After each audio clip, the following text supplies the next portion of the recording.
right. Welcome to Cars on Call. I am gastroenterologist and automotive journalist Steve Schutz. I'm here with co-host. I'm back with my co-host. So I missed you. I missed you guys last week. Yeah, you missed a good one. I heard. And what of a collector, a connoisseur, historian, Adam Zudson. And that's Adams with an S. That's right. And we all have our correct name tags under our name, I think, this time. Stephan was posing as you last week, but he pulled it off. He did okay. I can only imagine. I you guys have a different chemistry when you're together. It's really good. I always enjoy listening, so I can't wait to actually listen to this one. And your guest, I heard a little tiny bit of the guest, and he was great. So teaser for next week. This week, I'm going to talk about Rennsport really quickly. The Porsche gathering that is so incredible. Stephan's going to talk about a Gen 1 Bentley Continental GT that he saw. Pretty cool. He's also got safety, and then Adams is going to talk about.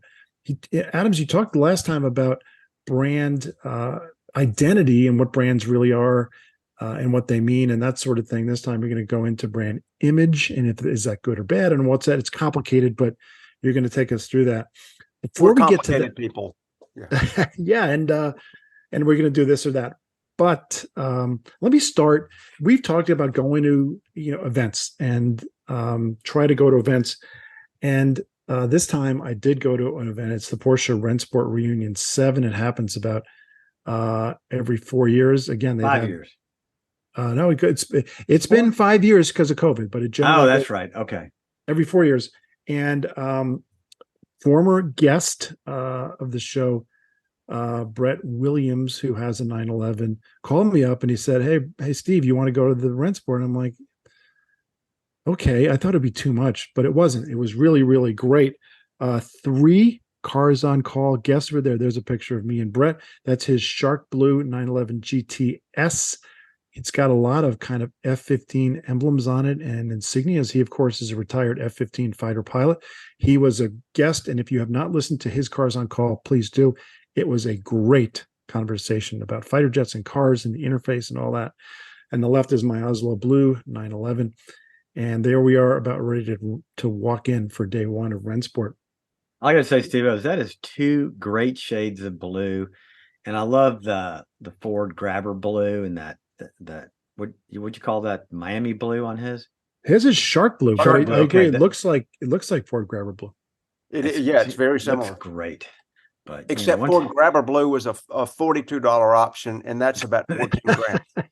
Oh, but he also got this option. Oh, hey now. The pickles. Oh, the twin pickles. So once again, listeners, if you're not watching, I had to drop the infamous NUTZ option on the wing on back of Brett's car. Sorry, ET. I just had to do it. You can beat me. I'm going to see ET in a month. We're doing the Porsche driving experience, so hopefully he'll forgive me by then. I doubt it. Yeah. Sorry, Brett. He's going to want you to be looking at those on the back of his car all day long. One thing on the rear of your car, a slightly more PG audience version, is I had forgotten you had the rear wiper. What a really superb pick. I don't care if you never use the wiper. It just looks cool. I do use it, and I found out that less than 1% of 911 buyers choose the wiper. It's pretty cheap. It's like $200, and I feel it's like probably the cheapest option on a Porsche. Wait, you mean the wiper blade's $200? There's no way that option's $200. Yeah, exactly. So yeah, very few people choose it. I got it because if it rains, I want to keep that rear window clear. And but I've subsequently found out that almost nobody gets it. It's popular among collectors. You know, the vintage Porsche love the rear wiper, including me.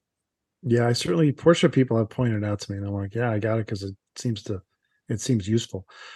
Rennsport Reunion is a motorsports reunion for Porsche. It is a big, big deal. It was sensory overload, and I just was blown away. 300 participants they're going to drive on the track were invited. I saw all of them. I walked through the paddock many times. 91,000 people showed up during 4 days. Incredible. Wow. And I was just blown away. I'll tell you my favorite cars, and you can bring them up. were in order of kind of when they were out there was there were a couple 917s in the Gulf livery, and there's one. As listeners, you may have heard, but that's me tell briefly. The Gulf livery to me is, whether it's on a Ford or a Porsche, and it's on my wake surfboard, to me is one of the just iconic. I love the color scheme. I love that. Just love it. I love everything about it.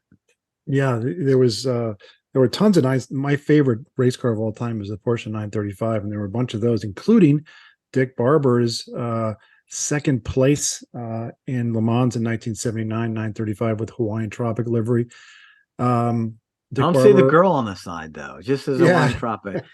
Where are they? Where are those girls? Is that period correct? Because there should be a girl in a bikini next to it, or actually a few girls in bikinis next to it. Dick Barber was honored. He's a former guest of Cars on Call also, and he was honored. I don't think he showed up. I don't think he was feeling well. And then Joe Bozzetta was another guest of Cars on Call, and he was there. And there were a couple of Bozzetta Porsches that were driven to the track. He drove one. He may have driven two. There was a 904 that his dad drove, and a Lotus with a Porsche engine that he drove, and he may have driven the 904 too. There were so many VIPs. I'm going to go through my list because I wrote them down. This is the people that I saw in person. Race cars or Porsche celebrities, mostly race cars. Derek Bell, Patrick Long, David Hobbs, Chip Robinson, Jochen Maas, George Falmer. Those were the racing drivers I saw right up close and personal. Personalities: Norbert Singer, an old, there's Joe Bozzetta and me. Norbert Singer is an old engineer and chief of motorsports for Porsche. He was there. I got my picture and had a conversation with Andreas Pruniger. There he is. Wow. And he is in charge of all the GT cars for Porsche now. He is like the man. He was the man for Porsche, the GT cars. Yep. There was like this lounge area at the top of the hill above the corkscrew at Laguna Seca Raceway. And I was always, I'm always looking for somebody who's a Porsche guy. And I saw him, and it was exactly what I expected. I thought, this guy is not going to be wearing any kind of Porsche insignia. And he's not. Now, if you zoom in on his hat, which you don't have to do, it says ST, 911 ST. Of course, he developed the 911 ST. That's the latest and greatest supercar from the GT division. So here's what's funny. They had these lounge chairs, and there were three guys, Porsche guys, sitting in one angle. And then there was one guy, and then there was another couch across from the three guys. So it's four Porsche guys. And this Andreas and his handler, who was a young woman, they went to sit down, and somebody said, "Oh, somebody's sitting there." And he goes, "Oh, okay, sorry." And he walked away. Nobody knew who he was. I'm like, guys, this is the guy. So I wondered when you showed that. Well, not that guy, but when you showed that first time, I thought, how many people knew that was him outside of you? And apparently, not many. Yeah, guys, are you Porsche guys or not? So if you're not, GT3, exactly. GT4, GT2, all that, GT3 touring. This is all him. It'd be like Jesus walking by, not genuflecting. Right. I tell you, he could not have been. Yeah, sorry. And then you saw Billy Gibbons with the English accent, or just Dumbledore? Magnus Walker. It's Magnus Walker. Andreas looking very corporate, Magnus looking not corporate. Dude, I love that Porsche hauler in the background. Listeners, it's like a giant bus from like the 50s or something with Porsche all over the side. That thing is cool. Yeah, it was really cool. So anyway, that thing's it's like 2/3 of a Wienermobile. Yeah. So that was my experience. I don't need to go on and on here, but it was really amazing. Well, you saw one other cool car, Steve. Listeners, I just I wanted to point this out. Tell us about this car. This is a oak green metallic GT3 Touring. So it's the new 992 version or generation GT3 Touring.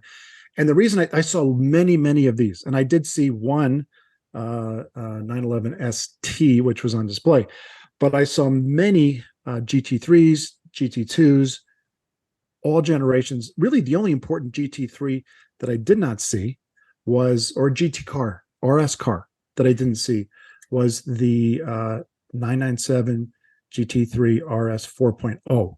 I did see the 3.8, but not the 4.0. Anyway, the reason I took this picture was that all those cool cars were in the paddock or in the parking lot. This GT3 Touring and many other cool cars were parked on the street in Carmel. Wow, yeah, this is like going to Pebble Beach week, car week, and you just these cars are like this, are parked everywhere, and it's like, oh my gosh. I was thinking both you guys and Stephan, I know you went to Car Week and you've seen these cars parked on the street in Carmel. It's incredible. And Adams, this is your playground. I would love to have gone to a Rennsport, and I'll just say, we've encouraged viewers and listeners to go to a car event, however small, however big, whether it's once every 4 years like this, or every other week in your town. Because as Steve mentioned, it's not just the automobiles that are in the show, it's the things that you see in the periphery, it's the people that you see, it's the talks that you get into with people, and that's really what it's about. And I mean, this is a perfect example, running into Prunagura, seeing this oak green metallic car sitting on the street, just like hanging out. And I can remember at Amelia Island, the last time I was there, I was trying to get away from the crowd. I mean, there was no way where you could like eat in peace and just sort of get away. So I grabbed my lunch and I went way away, or I thought way away, to a place and sat down in the dirt. A Ferrari 250 GT California Spider pulled up, and that got out of his car for the very same reason. He said, man, I was just trying to get away from the crowd, and we struck up a great conversation. There's one of the best cars of the whole show, just pulled up to this random road. And that's what these things are about. And that's so cool. Now, Steve, you were talking about the Le Mans winner. Did you have a 956? Did I see a 956 in your lineup of photos? There must have been 10 956s, and there was one. Wow. The Rothmans livery one was there as well. Wow. Just absolutely cool. Let me tell a personal, thanks for reminding me of that, Adams, really quickly. Brett. Oh, there it is. Yeah. There it is. Brett and his wife, Marianne, wonderful person. They found this place where it's a Mexican restaurant, kind of near Carmel, and it's off the beaten track, but it's apparently where car people go. And he got a reservation. He needed to make a reservation, January 1st. So he made a reservation for 4. We get there, there's a 2-hour line. So I'm glad we had a reservation. Wow. I have quoted this guy, Adams, especially for you, but Stephan, for you too. There's the guy who made the Peterson Museum in LA. His name is Bruce Meyer. He's got unbelievable collections, including the GTO, including the 1979 Le Mans winner, the 935. He's got many, many, many, many great cars. He has a quote that I've quoted, and that is, only cry once. That is, get the car you want, pay over for it, and then you won't have problems down the road. And I love that quote because it's, if we're collectors, we like it. Anyway, whatever. He was at the next table. I'm crying at the bills coming in on my Cobra. I can tell you right now. Well, he was at the next table. Whimpering on the way. He was at the next table, just hanging out with his friends. It was great. He seemed like a great guy, and he was not crying. So, all right. Let's move on to car spotting. Yes, please do. Keep us on. Come on, moderator. Keep us in line here. Yeah. You said, I just got a couple of minutes on Rennsport. Here we are. In line. All right. Move on. The teacher's back. Yeah. Go ahead. That's fun. All right. So who you spotted this, Steve-O, right? You spotted 2003 Bentley Continental GT. Yes, but I thought this is a car you love. Well, absolutely. Listen, yeah, this is like, we're going to get into cars and image later on. If I could, the day I can afford to own a Bentley Continental GT, I will. And I don't give a shit what people think, because this is the car. This is the bomb. I mean, I love the Cobra, yeah, but the Bentley Continental GT is just, to me, I'm a 2-door with a little back seat, 2 seats in the back kind of guy. The car that you can cruise down interstate, but then if you want to dust somebody at the traffic light, you're going to do it. And for me, this is the ultimate 2-door coupe, which is my favorite, or a Grand Tourer, a GT. Came out in 2003, so it's the 20th anniversary. Dang, I can't believe. I swear I was going to guess, Steph. I was going to say, 2007 or so. Yep, It's been around for 2003. 20 years. Wow. Yep. And the first car released by Bentley when they came under Volkswagen AG management, Volkswagen bought Bentley in 1998 after some Rolls-Royce deal with they got the name, but not the company, blah, blah, blah. And this was the very first car that was not bespoke made by Bentley. And it's got a great story with Steve-O's idol, Piek. So Steve-O, why don't you drop in here and tell us a little bit about Piek, the rebirth of the birth of this car and the saving of Bentley is from this car. Tell Piek's story about this. Well, very quickly, I'll mention the other part of the story, which is he was furious after he bought Rolls-Royce because he bought the factory, he bought the Bentley name, and he bought all the cars and the tooling. But unbeknownst to him and unbeknownst, most importantly, to his lawyers, who I'm sure he fired, Rolls-Royce Aircraft company licensed the name to that company, which owned Bentley, and they said you can put that name on your cars and call them Rolls-Royces. So when Piek bought the whole kit and caboodle, he bought everything but the use of the Rolls-Royce name, which BMW bought, and he was furious. But he decided, and the reason he wanted to buy the company was he decided that Mercedes bought, really the S-Class back in the 90s was the great car that everyone would aspire to. But he decided correctly that there was a large number of people that were willing to pay 30% more for something better that would be a little bit more exclusive. That's why he bought Bentley, and that's what this Continental GT was. Yeah, he identified a new segment called the ultra luxury market. He defined that and said there is a market for cars $150,000 $200,000 price range. But he said, oh, by the way, we're going to own this segment, but this car has got to haul ass. He said it can be luxurious, but it's got to smoke. It's got to be fast. And the 2003 came out. It could do over 200 miles an hour. Piek was in love with the W12 turbocharged engine. He put it in this vehicle, and they went from selling what, Steve-O, 800 vehicles a year to 8,000 in 4 years. Is that right? That's about right.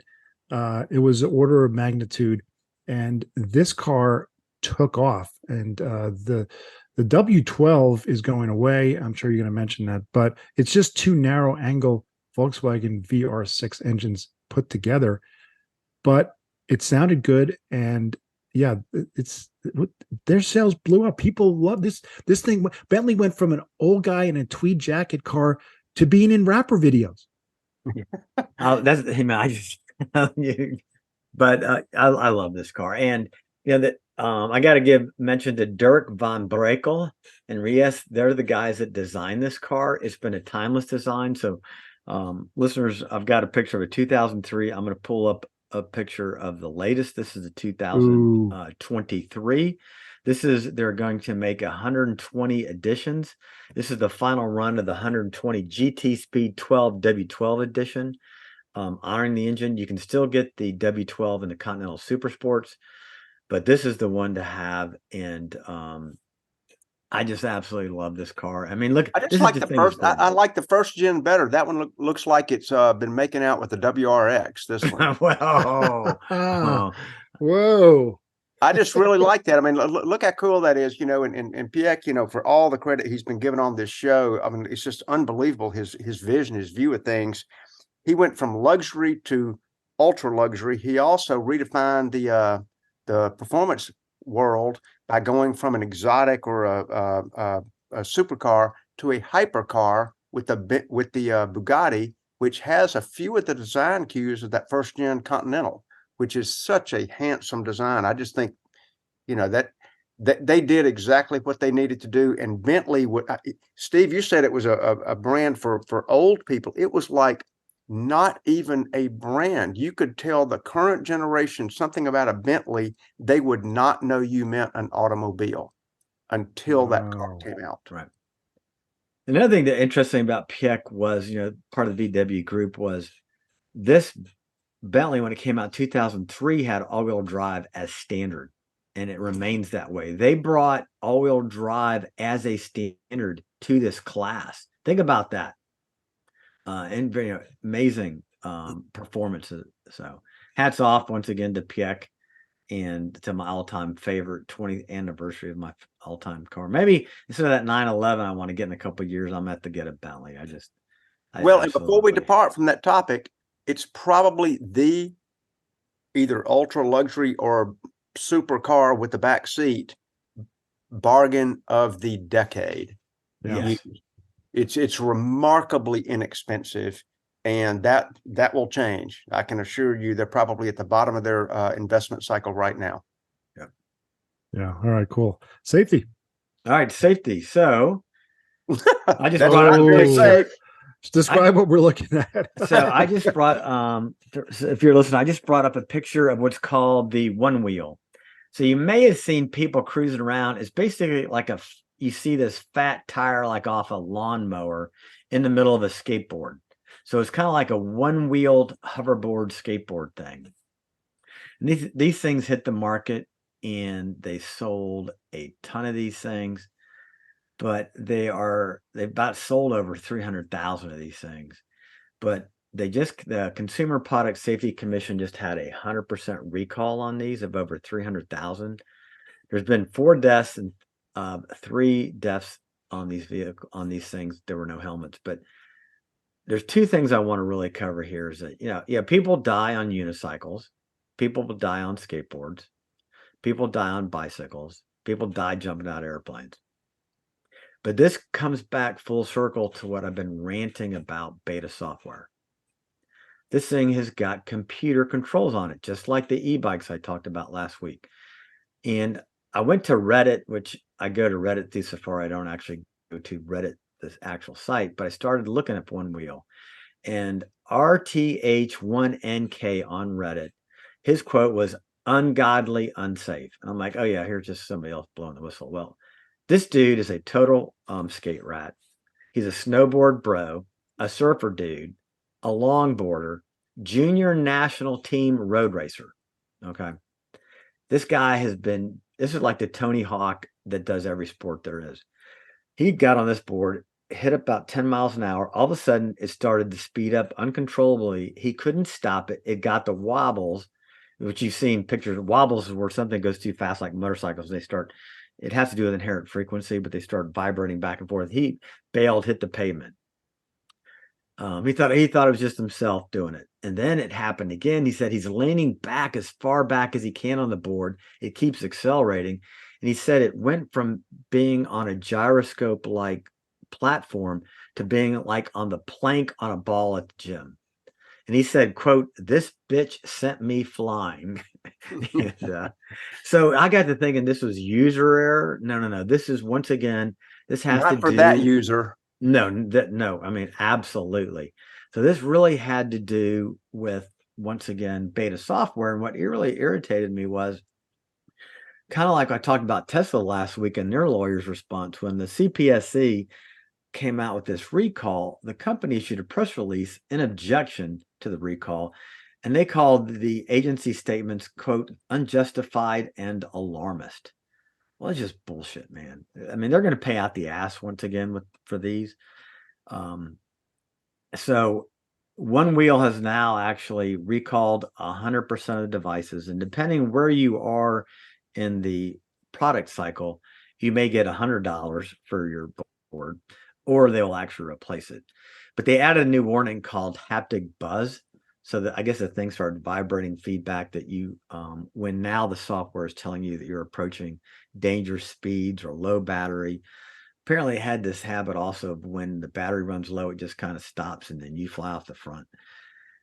But I just want to bring this up as this falls under part of our automotive safety that we're talking about. Once again, no more beta software on anything that mobilizes people. I'm tired of it. And here's people busting their ass. And yeah, I'm sure more people have died on unicycles than on the one cycle, but they were under their own power.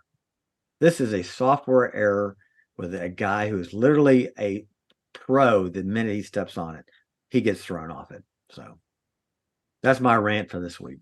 Well, I think that brings up a great point, because you're talking about on the unicycle. The unicycle, is a static device that is 100% human driven, human balance, human brakes, human acceleration. And you get off the thing and it goes back to being a static device.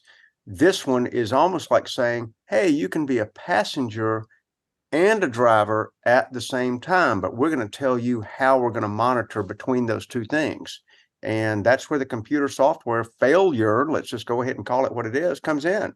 Yep. It's telling you via the gyro and the yaw and the trim and all the other things it is figuring out as it's trying to help you balance or help you corner or accelerate.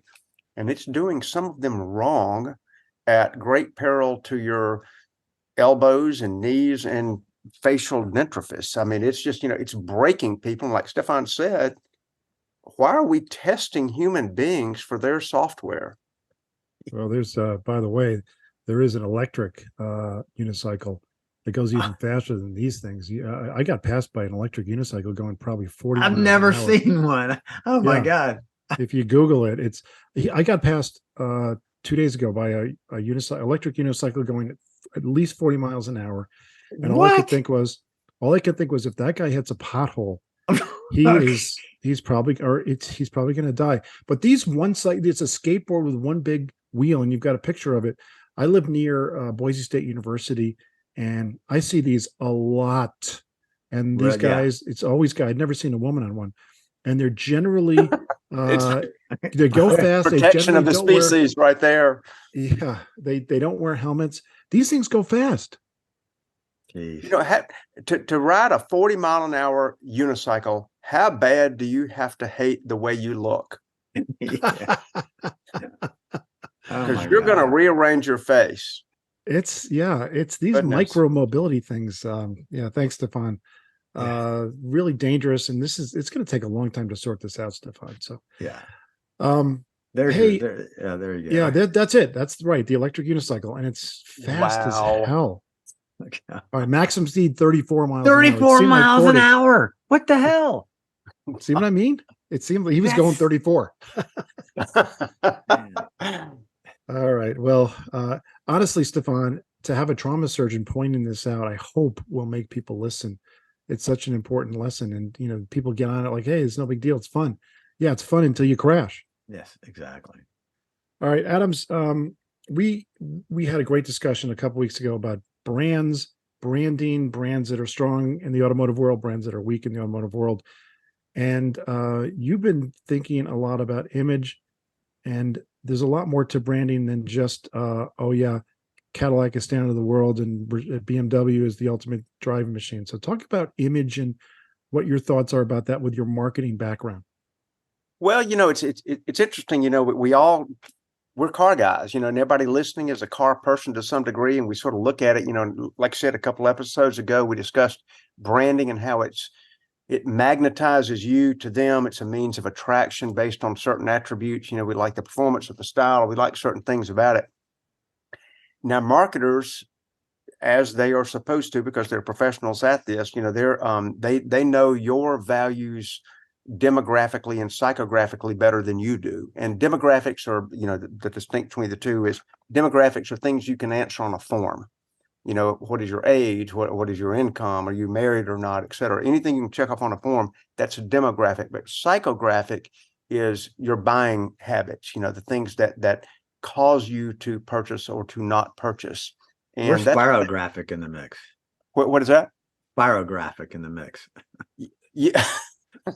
Are you talking about the Hasbro toys from 1971? Psychographic, spirographic. All right, we're doing an entire episode on the spirograph, because it's just too complicated. But that they draw conclusions about your purchases and why you purchase, and the behaviorists among the marketing group, those who really study what pull you to a particular brand, like we talked about, and the image that it may portray, is they know the 7 major drivers of this psychologically, and those are, they can recite them by heart. I can recite them by heart. It's fear, anger, guilt, greed, anxiety, status, and loss. And those are the ones: fear, anger, guilt, greed, anxiety, status, and loss. And those sound like negative, and they are negative because they know that a negative emotion is stronger on the emotional scale than is the positive counterpart. Instead, like you think of fear. Fear is stronger as an emotion than its positive counterpart. The fear of loss of something, in other words, going bankrupt, is a scarier prospect emotionally than it is becoming financially stable. And so they know these things and they pull you in by that. And so a lot of times people buy based on what is true and real, logically and emotionally, what they really feel. And other times it's based on the perception they're trying to project. You know, what's interesting about that, Adams, is they're negative. And we would do surveys in my office when I was practicing medicine, and 9 out of 10 people will complain, which is they had a negative interaction. Yeah. Only 1 out of 10 people with a positive interaction would actually put it on a survey, and I think that, falls back to your mark. And that makes sense now, that how we are really correlated, intertwined with the negative aspects. The feel good, we just move on. But that's interesting. Well, and you have really hit upon something that I had not planned to cover, which is people are 7 to 10 times more likely to retell a story of a negative consequence than a positive one. Mm. Yes. They feel something well within them that says, hey, boy, let me tell you how I was pained or abused or marginalized or neglected or overlooked. And that's what they talk about. That's newsy in their world. And you can see it on social media. You don't have to look very far. Somebody's got an issue or complaint. But when they want to project things, they may want to project real things, meaning that they look at an item for what it is, how it's designed, and what it truly means in its essence. Where others are going, no, I want to project something about myself. And I would say the most flagrant example, and very simple to demonstrate, is some people would shop for a Ralph Lauren polo shirt and look for the one that did not have a logo on it, or it was white on white, or it was in some way diminutive enough that it would not even be noticed. And I did not even mean to wear this particular shirt, but everything in the Ferrari factory when I went there was so emblazoned with logos, it made me run to the opposite side of the store. But another person would buy that same Ralph Lauren polo shirt, exact same make and build and structure, and it's got that stupid life-size horse on the front. It's a full polo player basically that they're wearing. Same shirt, same company, completely different reasons for motivation. So a person who wants to be seen as rugged and outdoorsy. Oh, there's our man. Not that. Look at look at That's that. Not rugged and outdoorsy. That's Karl Lagerfeld, I think. Wow. I just brought a picture up. You're talking about a Ferrari person with the horse hanging off his neck. And yeah, when you think of Ferrari, there you go. And that perfectly ties in, Steph, exactly, because a guy who wants to portray rugged individualism, or he wants people to see him as that, or outdoorsy, he's going to be buying maybe a Jeep, or he's going to be looking at a Land Cruiser. Maybe he looks at an old vintage Land Cruiser or a Rover, and he'll be the first dude to put the Yeti stickers on it and the roof rack that's going to hold the gas cans that never have a drop of gas in them. He's going to have the row of the lights on the top of it that will never see a raccoon in a tree. However, they will melt the retina of everybody in his neighborhood. That's the guy who's looking at the image, not what it is or does. There's a guy who wants to be seen as maybe exotic or flamboyant or possibly wealthy.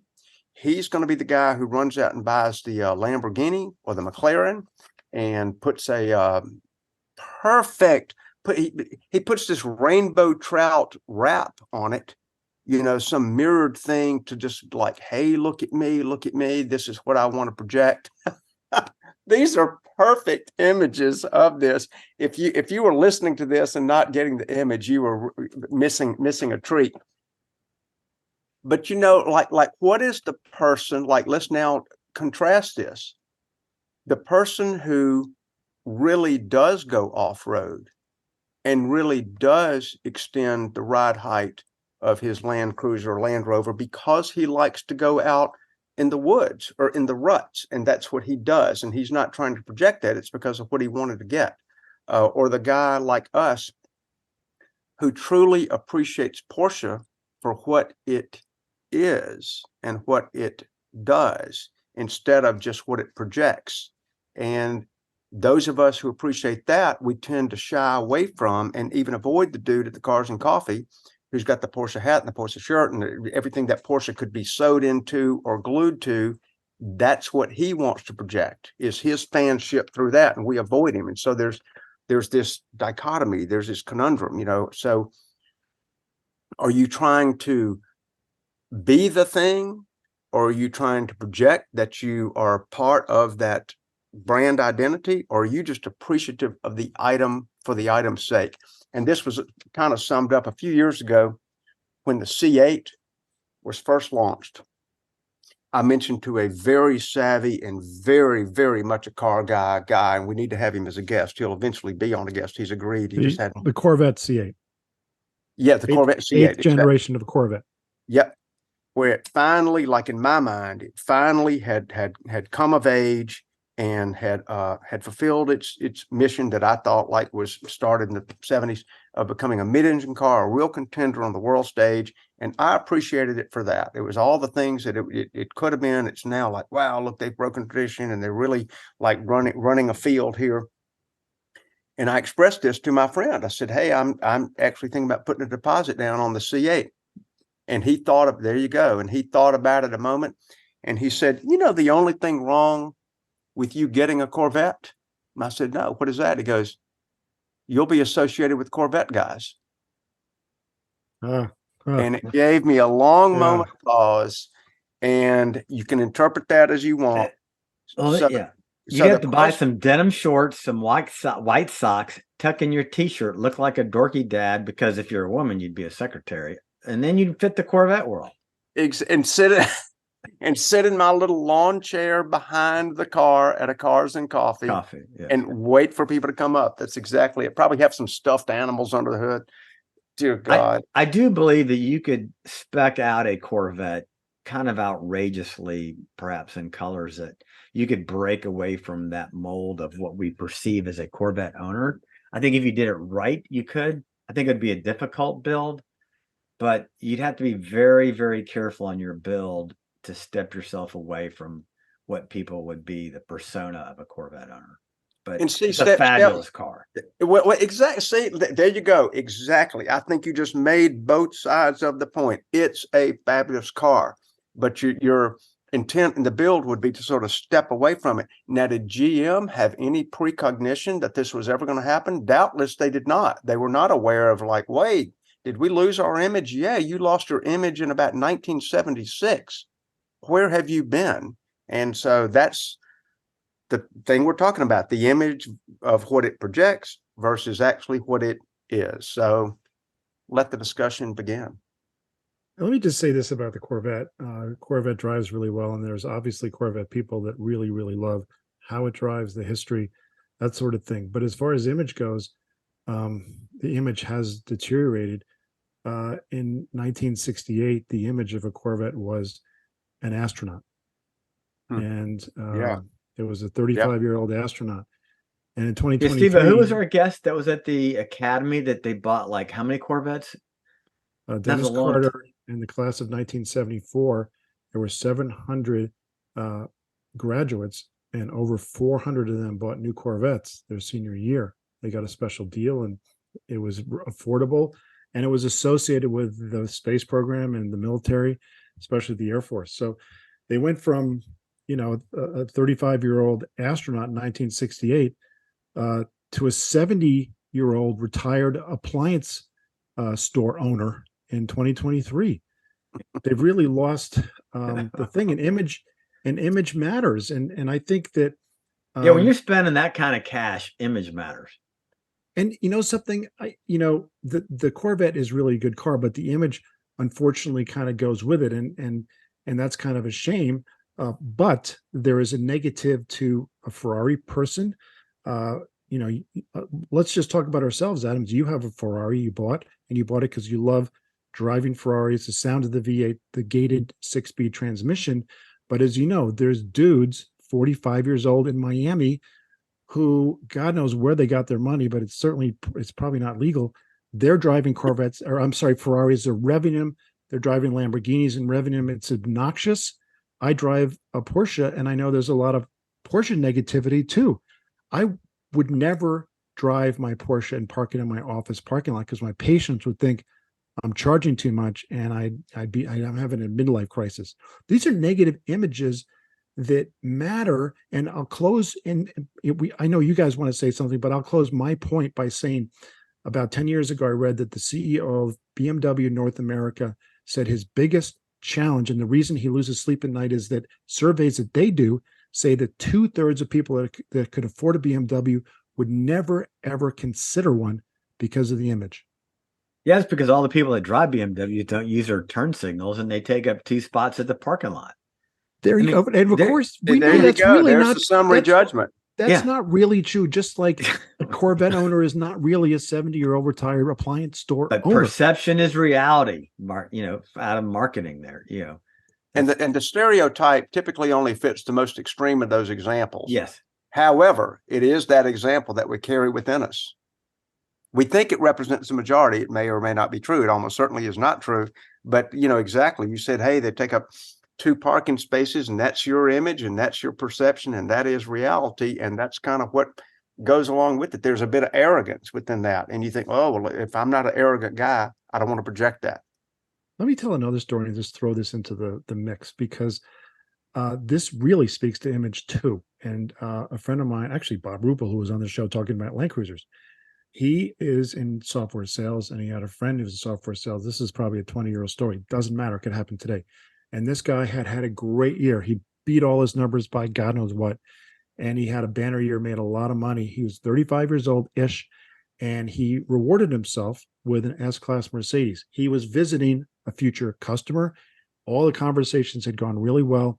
He was very confident he was going to get the sale.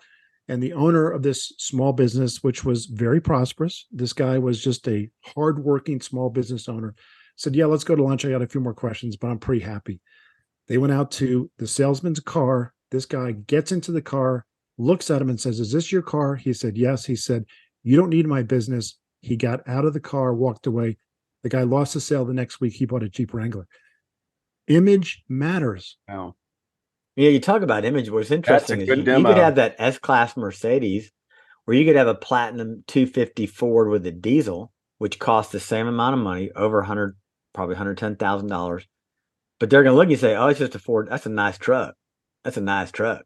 But it's okay. But if you're in the S-Class, it's not okay. So it's very interesting how, people look at a truck as a truck. If you show up in the Raptor R, they love you. Okay. And that's, that is a huge money truck. You could buy a Porsche, a Mercedes, an Audi, a BMW, but nope, it's just a truck. It's a nice truck. Well, Steve, what if the same guy had been driving the same Mercedes, and yet he was a plastic surgeon in Miami? They'd love him for it. Well, they'd love him. They would say he's successful. He is. I want that guy. He's killing it. Yeah, he purports to be one thing, and that's got to be what he is. If he didn't drive a nice car, they would think he was a lousy surgeon, which reminds me of another quick story, and that is a gastroenterologist that I know is academic, and he works in a lab. He doesn't see patients, doesn't do procedures, and his income for that reason is a lot lower than most gastroenterologists in private practice. He was asked to give a talk to an inner city school class. And this was all basically 100% African-American kids. I think it was 5th grade. And he said, sure, I'll talk about being a doctor. They had no real exposure to doctors, not much.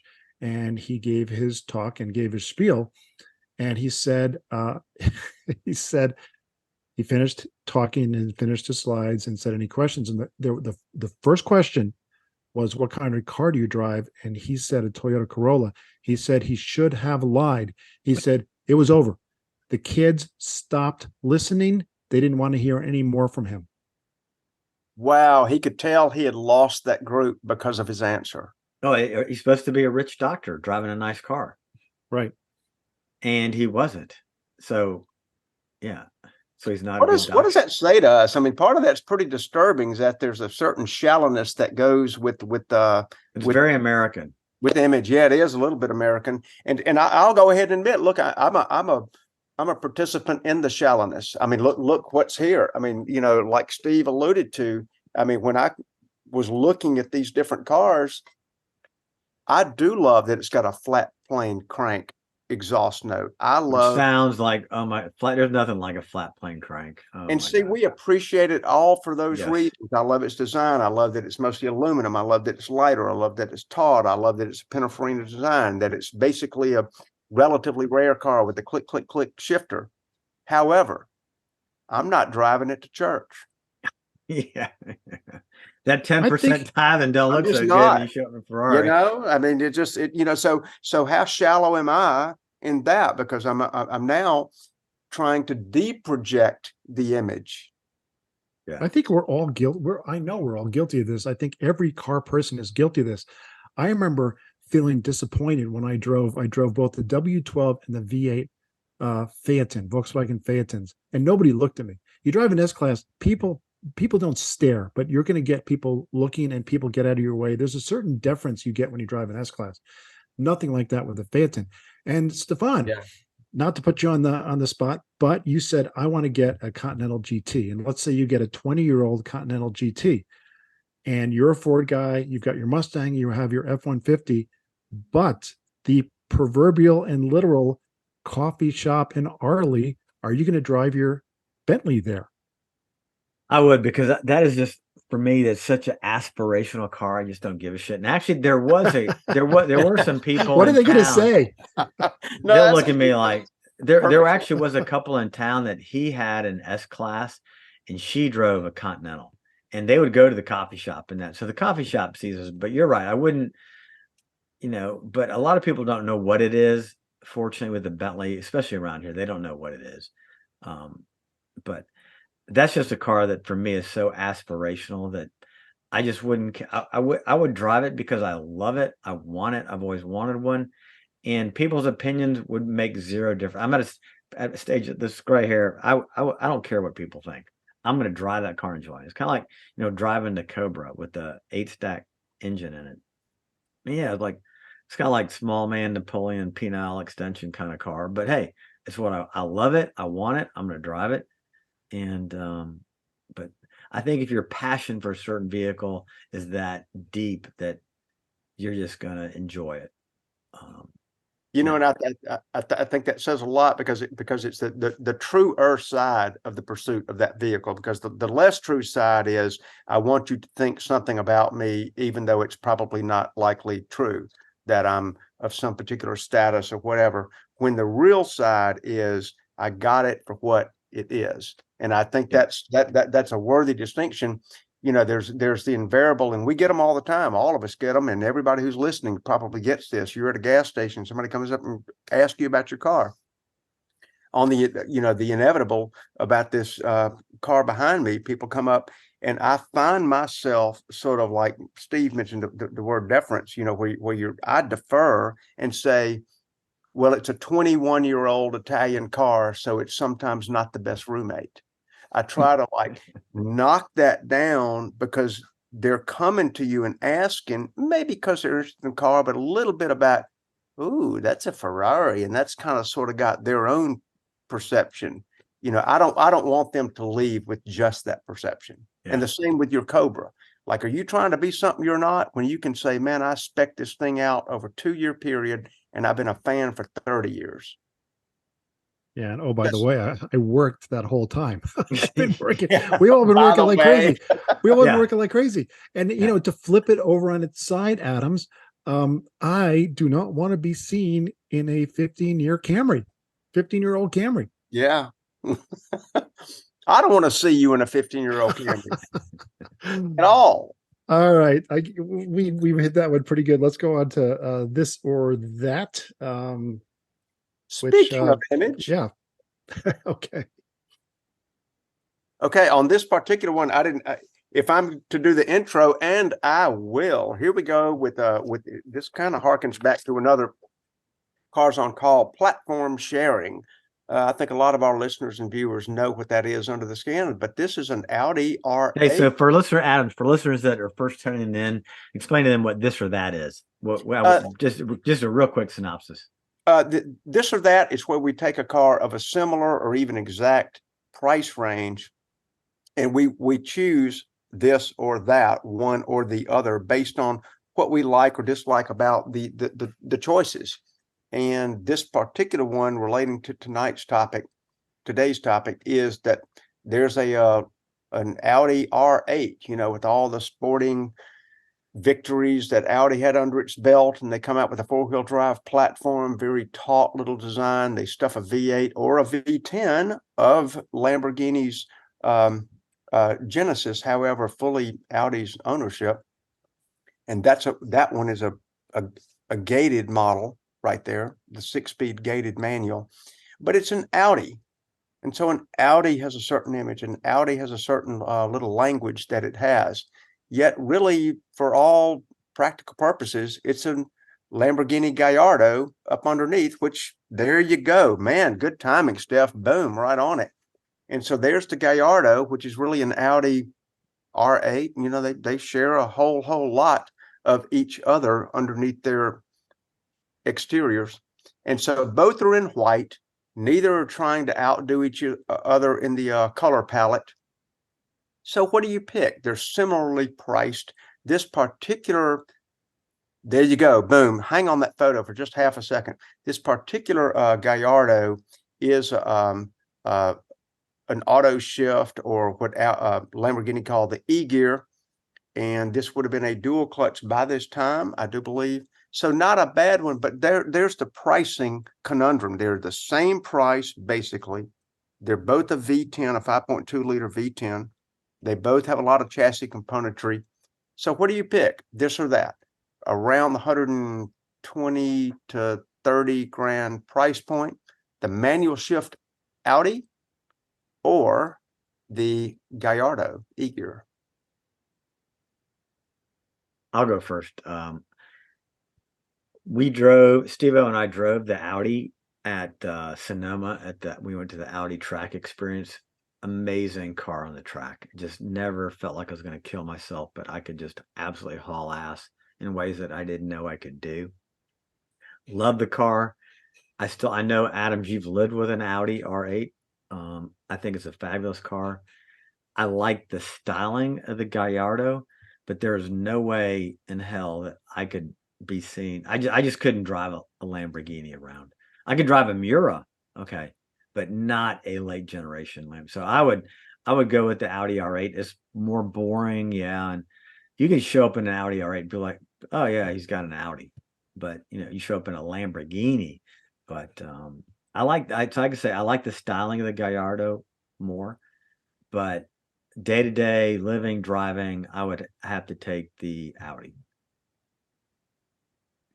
I've driven the V8 and the V10, and the R8 Audi is fantastic. It's more understated. It's got a beautiful design that's aging very well. I love the Audi R8. I would take the Lamborghini Gallardo. It's more special.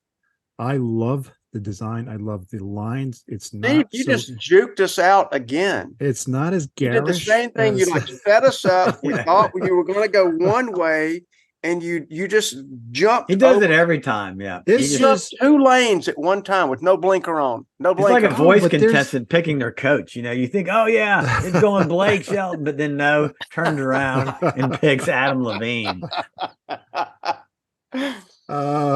Okay, so you're Gallardo. Tell me why you're the Gallardo, other than the fact that you've always wanted to wear a big fat gold chain. What are the other ones? I think the Gallardo doesn't have all the negativity of the newer models, the Huracan. Yeah, I agree. I'd have to agree with that. And the other one, the big one, I forget what it calls, begins with an Murcielago.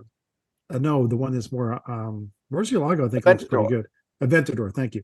And the Gallardo is understated enough that it doesn't come across as all Lambo. how about this? There's a difference between a Lamborghini and a Lambo, and this is a Lamborghini. Oh, well said. Yeah, That, yeah, that well really, said.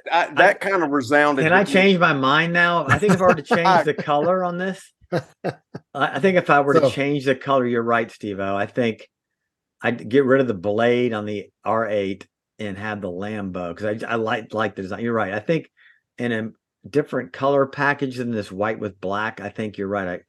I could see myself going for a Lambo. Well colored, well choicing the color with a manual.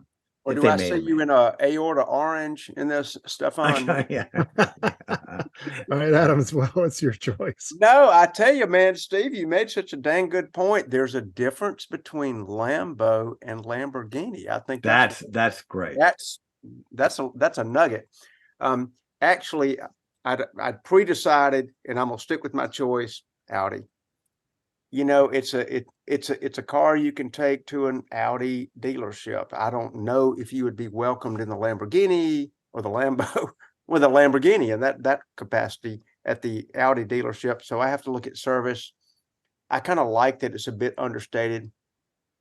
I would probably dispose of the carbon side blades and the carbon mirror covers and something a little less sort of overt. Possibly, what do they call that? Sky silver on the blades, oxygen silver, which I thought was a beautiful way to describe that color. So I would go Audi, but I like your choice, Steve. Really, Okay. I do.